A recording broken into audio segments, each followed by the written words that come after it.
अस्सलाम वालेकुम hi hello இது உங்கள் கிச்சன் கேபினட். இன்றைக்கும் நம்ம ரெசிபீஸோடு சேர்த்து இஃப்டார் ஈவினிங் விலாகும் பார்க்க போகிறோம். வாங்க வீடியோக்குள்ளே போயிடலாம். ஃபஸ்ட்டு நம்ம மல்ஹாபி செஞ்சிடலாம். அதுக்கு 4.5 டேபிள் ஸ்பூன் அளவுக்கு கார்ன்ஃப்ளவர் எடுத்து தண்ணியில் கரைச்சி வச்சுக்கலாம். நான் 3/4 லிட்டர் பால் எடுத்திருக்கேன். அதுக்கு 4 டேபிள் ஸ்பூன். இப்போ இதை தண்ணி ஊற்றி நம்ம கரைச்சிடலாம்.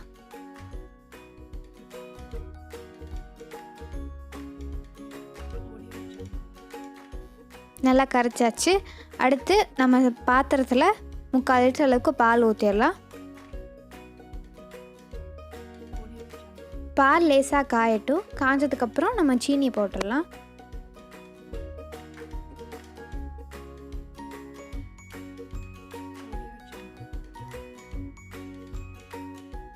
சுகர் வந்து 4 to 5 டேபிள் ஸ்பூன் அளவுக்கு இருக்கணும். சுகர் சேர்த்ததுக்கப்புறம் நீங்கள் நல்லா கிளறிட்டே இருக்கணும், விட்டுறக்கூடாது. அது விஸ்கு இருந்துச்சுன்னா நீங்கள் விஸ்கு வச்சும் கிளறலாம். என்கிட்ட இருந்தனால நான் வச்சு கிளறேன். இல்லைனா நீங்கள் சாதா கரண்டிலே வச்சு கிளறலாம். 3லேருந்து 4 நிமிஷம் வரைக்கும் நல்லா கிளறுங்க. அடுத்து நம்ம ஃப்ரெஷ் க்ரீம் சேர்க்க போகிறோம். ஃப்ரெஷ் க்ரீம் சேர்த்து நல்லா இதே மாதிரி விஸ்க் பண்ணிகிட்டே இருங்க. ஃப்ரெஷ் க்ரீம் சேர்த்த கொஞ்ச நேரத்துலேயே நம்ம கலந்து வச்சுருந்த கார்ன்ஃப்ளவர் மாவை இதில் சேர்த்துடலாம். கார்ன்ஃப்ளவர் மாவை சேர்த்த உடனே நீங்கள் நல்லா விஸ்க் பண்ணிடுங்க, இல்லைனா அது கட்டி பிடிச்சிரும். இந்த மாதிரி ஒரு 5 to 6 மினிட்ஸ் நல்லா லோ ஃப்ளேம்லேயே வச்சு நல்லா விஸ்க் பண்ணுங்கள்.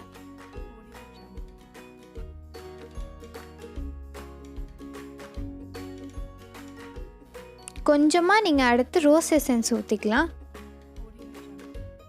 ரொம்ப ஆற விட்ட வேணாம். லேசாக சூடாக இருக்கையிலே நீங்கள் எந்த பாத்திரத்தில் ஊற்ற போகிறீங்களோ, அதாவது பவுல் இல்லைனா கிளாஸ், அதில் நீங்கள் மாற்றிடுங்க. நான் 3/4 லிட்டர் பால் எடுத்தேன். அதில் எனக்கு 6 கிளாஸ்க்கு வந்துச்சு. எல்லாத்துலேயும் ஊற்றுனதுக்கப்புறம் இதை நம்ம ஃப்ரீசரில் வச்சிடலாம். அடுத்து கறி சம்சா செய்ய போகிறோம். இதுக்கு வந்து நான் 240 கிராம்ஸ் அளவுக்கு மைதா எடுத்திருக்கேன். அது கூட 1 டேபிள் ஸ்பூன் அளவுக்கு வெண்ணெய், அடுத்து தேவையான அளவு உப்பு, கொஞ்சமாக ஜீனி எல்லாத்தையும் சேர்த்து நல்லா பிசைஞ்சிட்டு அதுக்கப்புறம் கொஞ்சம் கொஞ்சமாக தண்ணி சேர்த்து நம்ம பிசையலாம்.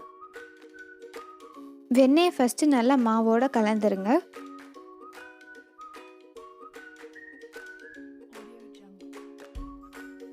நல்லா கலந்தாச்சு. இப்போ நம்ம கொஞ்சம் கொஞ்சமாக தண்ணி சேர்த்து இதை பிசையலாம். ரொம்ப டைட்டாக பிசையணும்னு இல்லை, ரொம்ப லூஸாக பிசையணும்னு இல்லை, ஓரளவு மீடியமாக பிசைஞ்சு வச்சிடலாம். அது மேலே லைட்டாக எண்ணெய் தடவி ஒரு 15 மினிட்ஸ் அதை அப்படியே இருக்கட்டும். மூடி வச்சிடலாம். மட்டன் ஸ்டஃப் வைக்கிறதுக்கு முதல்ல நம்ம மட்டனை வேக வச்சிடலாம். அதுக்கு 1.5 டேபிள் ஸ்பூன் அளவுக்கு எண்ணெய் ஊற்றிக்கலாம். எண்ணெய் காஞ்சிருச்சு. இப்போ நம்ம 1 டீஸ்பூன் அளவுக்கு இஞ்சி பூண்டு விழுது சேர்த்துடலாம். சேர்த்து லைட்டாக வதக்கிட்டு அடுத்து நம்ம மட்டன் சேர்த்துக்கலாம். நான் 200 கிராம் அளவுக்கு மட்டனை மிக்சியில் அடித்து எடுத்து வச்சுருக்கேன். நீங்கள் கொத்துக்கறி கிடைச்சாலும் அதையும் சேர்த்துக்கலாம். இஞ்சி பூண்டோடு சேர்த்து நல்லா கிளறி விட்டுட்டு அடுத்து தேவையான அளவு உப்பு சேர்த்துடலாம். அது கூட கொஞ்சமாக மஞ்சத்தூள் சேர்த்துடலாம். மஞ்சத்தூள் வந்து 1 டீஸ்பூனுக்கு கொஞ்சம் கம்மியாக அந்த அளவுக்கு சேர்த்துக்கோங்க. அடுத்து நம்ம தக்காளி சேர்த்துடலாம். சேர்த்து நல்லா கிளறி விட்டுட்டு கொஞ்சமாக தண்ணி சேர்த்துடலாம். ரொம்ப தண்ணி சேர்த்துற வேணாம், இல்லைன்னா தண்ணியாக போயிடும்.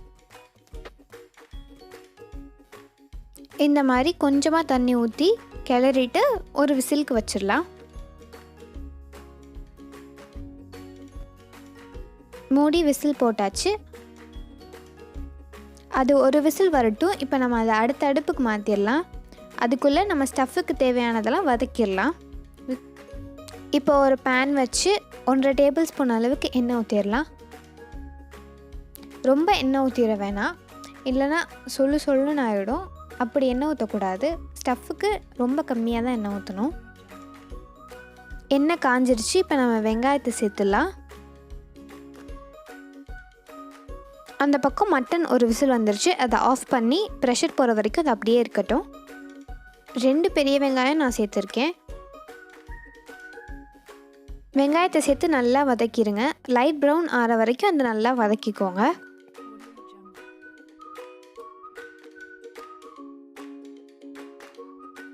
வெங்காயம் ஓரளவு ப்ரௌன் ஆனோடனே நம்ம கொஞ்சமாக உப்பு சேர்த்துடலாம். ஏன்னா ரொம்ப சேர்க்க வேணாம், மட்டனில் ஆல்ரெடி நம்ம உப்பு போட்டிருக்கோம். அடுத்து மஞ்சத்தூள் 1/2 டீஸ்பூன், மிளகாத்தூள் 1/2 டீஸ்பூன், மல்லித்தூள் 1 டீஸ்பூன், அப்புறம் கரம் மசாலா 1 டீஸ்பூன், ஜீரக மிளகுத்தூள் 1 டீஸ்பூன், கடைசியாக மட்டன் மசாலா 1 டீஸ்பூன் சேர்த்து நல்லா வதக்கிடுங்க. மசாலாலாம் நல்லா வெங்காயத்தோடு மிக்ஸ் ஆனதும் உங்களுக்கு என்ன காய்கறி வேணுமோ சேர்த்துக்கலாம். நான் கேரட்டும் முட்டைகோஸும் சேர்த்துருக்கேன். உங்களுக்கு பட்டாணி வேணும்னா நீங்கள் அதையும் சேர்த்துக்கலாம். இப்போ கேரட்டையும் முட்டைகோஸையும் சேர்த்து நல்லா கிளறி விட்டுறலாம். நல்லா கலந்ததுக்கப்புறம் ஒரு 2 to 3 minutes இதை மூடி வச்சிடலாம். அப்போ தான் கேரட்டும் முட்டைகோஸும் வேகும். மூடியாச்சு. இப்போ நம்ம மட்டனை திறந்து பார்த்துடலாம். ப்ரெஷர்லாம் போயிருக்கும். திறந்தாச்சு. அதில் கொஞ்சம் தண்ணியாக இருக்கனால நான் கொஞ்சம் நேரம் வற்ற வச்சுருக்கேன். இப்போ காய்கறிலாம் வெந்துருச்சு. இப்போ மட்டன் தூக்கி இதில் கொட்டி நல்லா கிளறி விட்டுடலாம். மட்டனை சேர்த்தாச்சு. இப்போ நம்ம நல்லா மிக்ஸ் பண்ணிடலாம். நல்லா மிக்ஸ் பண்ணதுக்கப்புறம் ஸ்டவ் ஆஃப் பண்ணிடுங்க. இதை பக்கத்து அடுப்புக்கு ஷிஃப்ட் பண்ணிவிட்டு நம்ம இதில் தேங்காய் வறுத்து போட போகிறோம். தேங்காவை வறுக்காமல் கூட சேர்க்கலாம். வறுத்துட்டு சேர்த்திங்கன்னா மிஞ்சி போயிடுச்சுன்னா எடுத்து வச்சதுக்கப்புறம் வீணாக போகாமல் இருக்கும். அதுக்காக தான் நம்ம தேங்காவை வறுத்துட்டு சேர்க்குறோம். இன்னொரு பேனில் தேங்காய் சேர்த்து அதோட வாசனை வர வரைக்கும் நீங்கள் லைட்டாக வறுத்துட்டே இருங்க. விடாமல் கிண்டிகிட்டே இருங்க. விட்டிங்கன்னா ஒரு மாதிரி ஒரு பக்கம் மட்டும் ப்ரௌன் ஆயிரும்.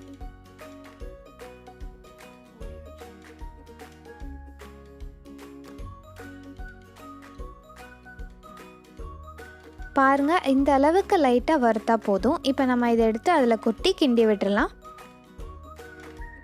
எல்லாத்தோடையும் நல்லா மிக்ஸ் பண்ணிடுங்க. லாஸ்ட்டாக கொத்தமல்லி தழை ஒரு கை நிறையா போட்டு இதை ஒரு பவுலுக்கு மாற்றி வச்சிடலாம்.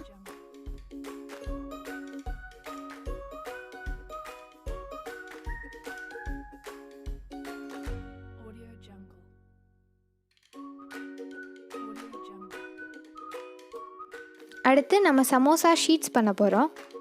நம்ம பிணைஞ்சு வச்சுருந்தோம்ல அந்த மாவை இப்போ நம்ம சின்ன சின்ன பால்ஸாக உருட்டிக்க போகிறோம்.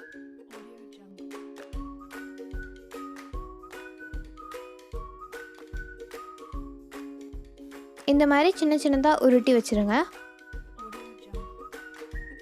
எல்லாத்தையும் அழகாக சின்ன சின்னதாக உருட்டியாச்சு. இப்போ நம்ம வச்சு தேய்ச்சிடலாம். ஒன்று எடுத்ததுக்கப்புறம் மிச்சத்தெல்லாம் மூடி அங்கே தனியாக வச்சுருங்க. மூடி வைக்கலைன்னா ஒரு மாதிரி காஞ்ச மாதிரி ஆயிரும் மாவு.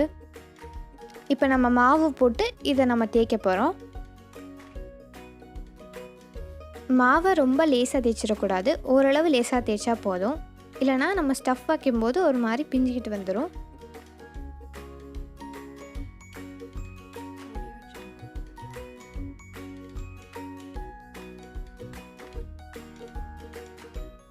பாருங்கள், இந்த அளவுக்கு தேய்ச்சா போதும்.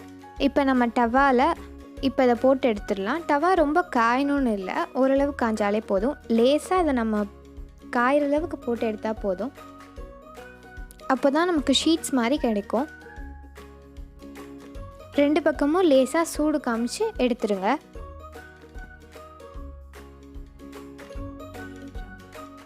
ரெண்டு பக்கமும் சூடாயிடுச்சு. இப்போ நம்ம டவாலேருந்து இதை எடுத்துடலாம். அடுத்து இதை நம்ம கட் பண்ண போகிறோம். இது 3 பீஸாக வரும். இந்த சைஸ் வந்து 3 பீஸாக போட்டிருக்கேன். உங்களுக்கு பெருசாக வேணும்னா நீங்கள் பெருசாக போட்டு ஒரு 4 to 5 ஷீட்ஸ் அளவுக்கு கிழிச்சிக்கலாம். பாருங்கள், ஷீட் மாதிரி வந்துருச்சு. சமோசாவை ஒட்டுறதுக்கு நம்ம கடைசியாக மைதாவை கொஞ்சமாக கரைச்சி வச்சுக்குவோம். இப்போது அந்த ஷீட்டில் கொஞ்சமாக ஸ்டஃப் வச்சுட்டு சமோசா மாதிரி மடிச்சிடலாம். பாருங்கள், நான் எப்படி மடிக்கிறேனோ அந்த மாதிரி மடிச்சுக்கோங்க.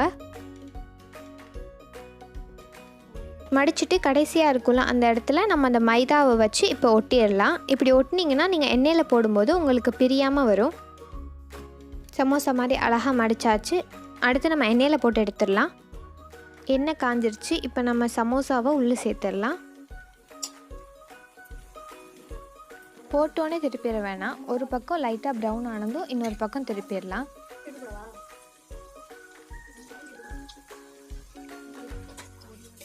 ஒரு பக்கம் ப்ரௌன் ஆயிடுச்சு. இப்போ நம்ம திருப்பி போட்டுடலாம்.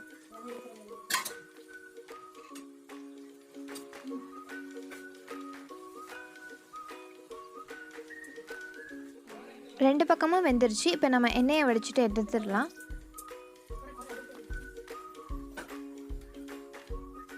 அவ்வளோதான், நம்ம கறி சமோசாஸ் ரெடி.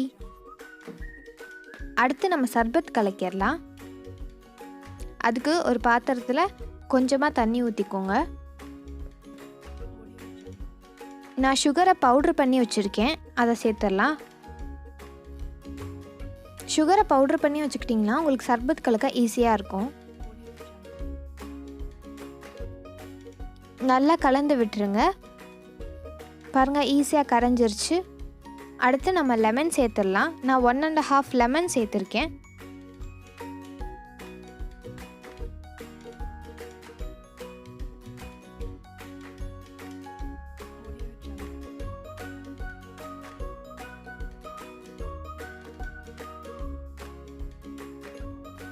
சேர்த்துட்டு கலந்துருங்க.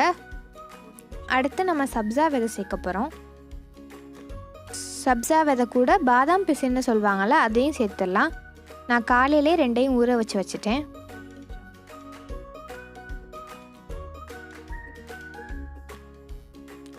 சேர்த்து நல்லா கலந்து விட்டுருங்க. அடுத்து நம்ம சர்பத் சேர்த்துக்கலாம். நான் வச்சுருக்க கரண்டியில் 3 கரண்டி அளவுக்கு சர்பத் சேர்த்துக்கிறேன். உங்களுக்கு சுகரோ இல்லை சர்பத்தோ பத்தலைன்னா நீங்கள் எக்ஸ்ட்ரா சேர்த்துக்கலாம். இப்போ நம்ம ஐஸ் வாட்டர் சேர்த்துடலாம். ஐஸ் கட்டியாக போட்டால் சளி பிடிக்குங்கிறனால நான் ஐஸ் வாட்டராக ஆல்ரெடி ஊற்றி வச்சுருந்தேன், அதை சேர்த்தாச்சு. இப்போ கொஞ்சம் நேரம் அதை ஃப்ரிட்ஜில் வச்சிடும். நம்ம ஃப்ரீசரில் வச்ச மல்ஹபி நல்லா செட் ஆயிடுச்சு. இப்போ அது மேலே ரூஹ் அஃப்ஸா ஊற்றுறேன்.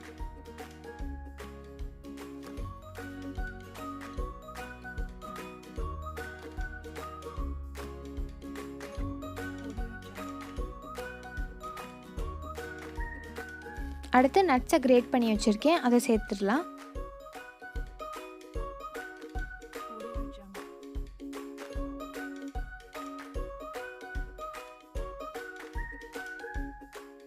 பார்க்கவே இவ்வளோ அழகாக இருக்குல்ல, டேஸ்ட்டும் சூப்பராக இருந்துச்சு. நீங்கள் இதை ட்ரை பண்ணி பார்த்துட்டு எனக்கு கமெண்ட்டில் சொல்லுங்கள். அடுத்து சர்பத்தெல்லாம் கிளாஸில் ஊற்றி வச்சாச்சு.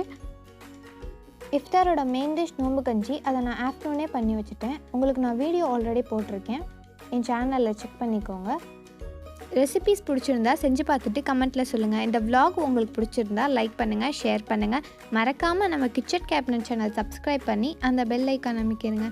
அப்போ தான் நாங்கள் போடுற வீடியோவோட நோட்டிஃபிகேஷன் உங்களுக்கு தவறாமல் வந்துகிட்டே இருக்கும். தேங்க்யூ. அஸ்ஸலாமு அலைக்கும்.